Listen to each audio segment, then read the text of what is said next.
Alright, ladies and gentlemen, this is going to be the video on energy and enzymes. So let's go through and get started on this first video.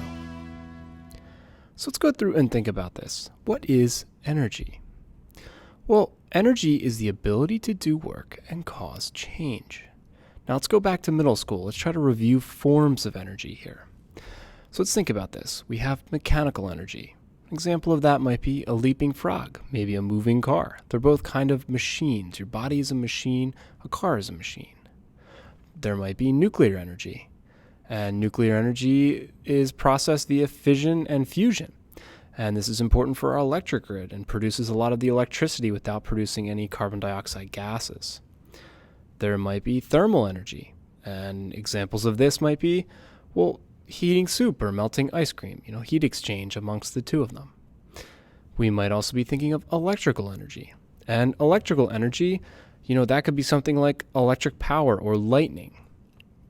There's also electromagnetic energy, and this could be in the forms of radio waves or visible light.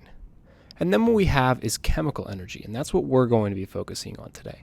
And that's something like maybe eating food or maybe lighting a match. And this is what we're talking about. We're talking about biochemistry and the mechanisms associated with that. So let's review the basic forms of energy here. So we start off with potential energy. Potential energy is energy stored in bonds or position. So let's say we have a molecule here. We can release the potential energy stored by breaking the bonds and releasing the energy created by the bonds. An example you might have seen is a ball, and as you drop that ball, it had stored potential gravitational potential energy. That leads into kinetic energy, and kinetic energy is the energy of motion. So an example of that might be an animal moving. And we can relate potential and kinetic energy to free energy.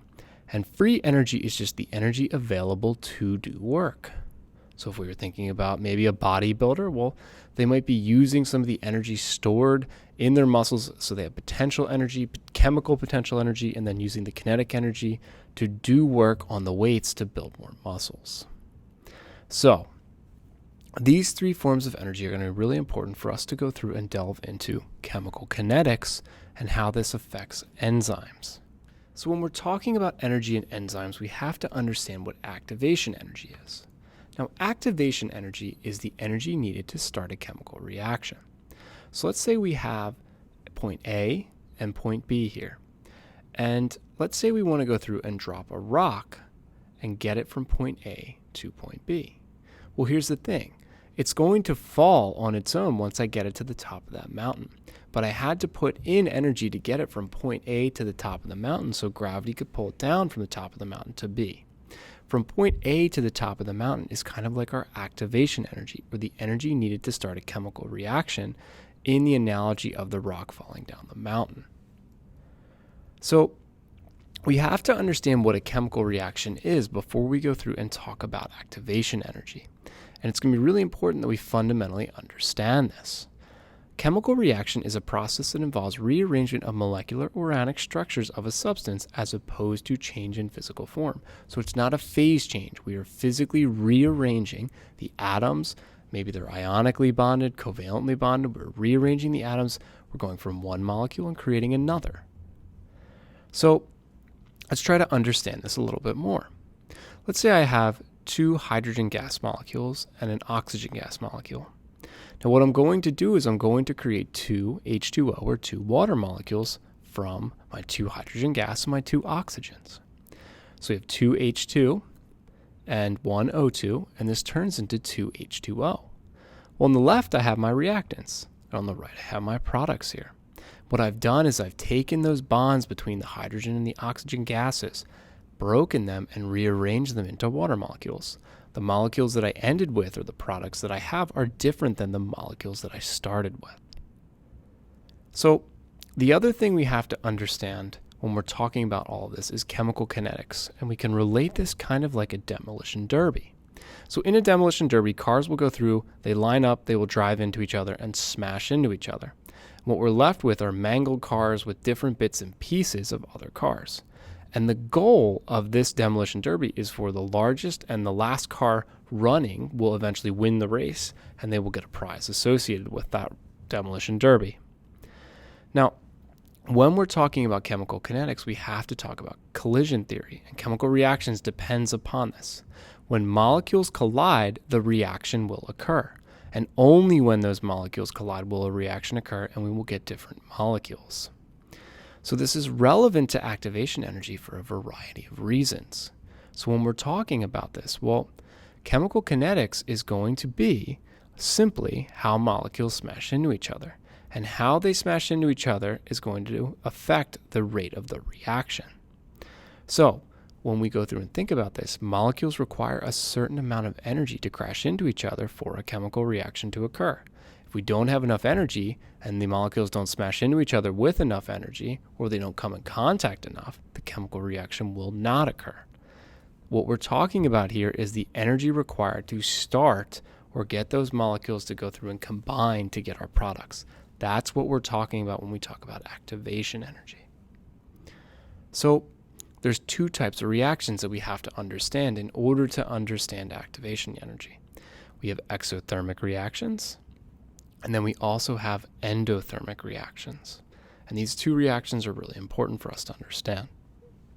In an exothermic reaction, this is a reaction that involves the net release of free energy. So this is going to occur spontaneously. Now, if we were to look at this graphically, what we would see is energies on the left, direction of the reactions on the right, and we can see that our energy of our reactants is greater than the energy of the products. Now, in an endothermic reaction, the reaction involves the net absorption of free energy from the system. And in this case, it will not occur spontaneously or will not occur without a source of energy.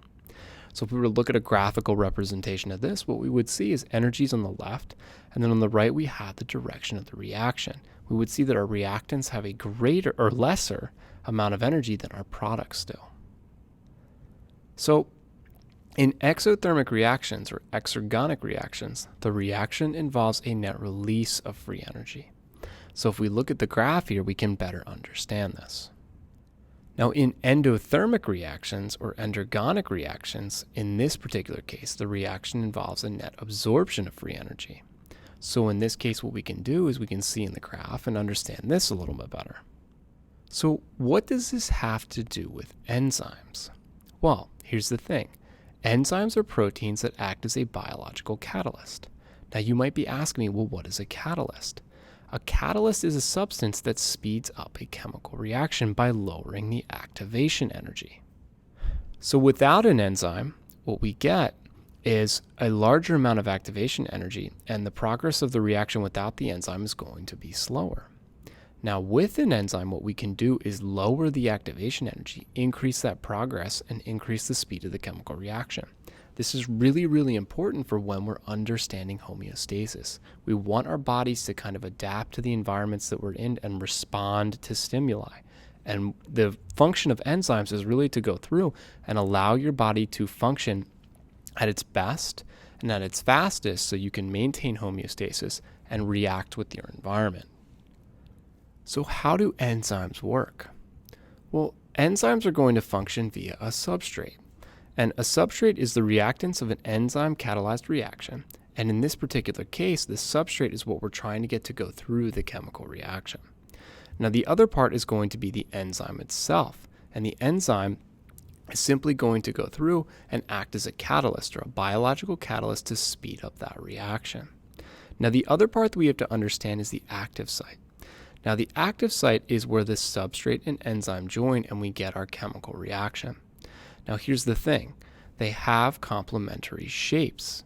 So the substrate and the enzyme have kind of evolved, and the enzymes evolved to only match up with specific substrates. We call this induced fit, and the enzymes can only bind with specific substrates. So if we're looking at this, the first part is where the enzyme and the substrate join at the active site of the enzyme. Now later, the enzyme changes shape and goes through what we call a conformational change. This change is going to allow the chemical reaction to occur, and what we're getting is an enzyme-substrate complex. Now after this has occurred, what we're going to get is our enzyme-product complex. So the substrate is going to leave the enzyme itself, and what we get is the products associated with that. So again, all the enzyme's doing is speeding up the chemical reaction, allowing for the substrate to go through. In this case, we're breaking apart those two monomers. What we're trying to do is get a product. And in that case, we might release energy, or we might get two molecules that might be more useful in their smaller forms. So understanding this, what we have to understand now is the lock and key theory. So the lock and key theory basically states that there are certain substrates that line up with certain enzymes, and only certain enzymes have evolved to work with certain substrates. So if we're thinking about this, enzymes act on specific substrates. The shapes fit together like a lock and key. Now, a small area on the enzyme, which we call the active site, can attract and hold specific substrate. So that depends on the shape and the polarity of what the substrate is. And again, the enzymes evolve to go through and shape and conform to that to allow the chemical reaction to occur. Now, the other things we have to understand are the enzyme acts as a biological catalyst, and remember, this is accelerating the rate of the reaction. The other thing we have to understand is the enzyme reduces the quantity of activation energy you needed by weakening the chemical bonds in the substrate, therefore causing acceleration in the actual chemical reaction.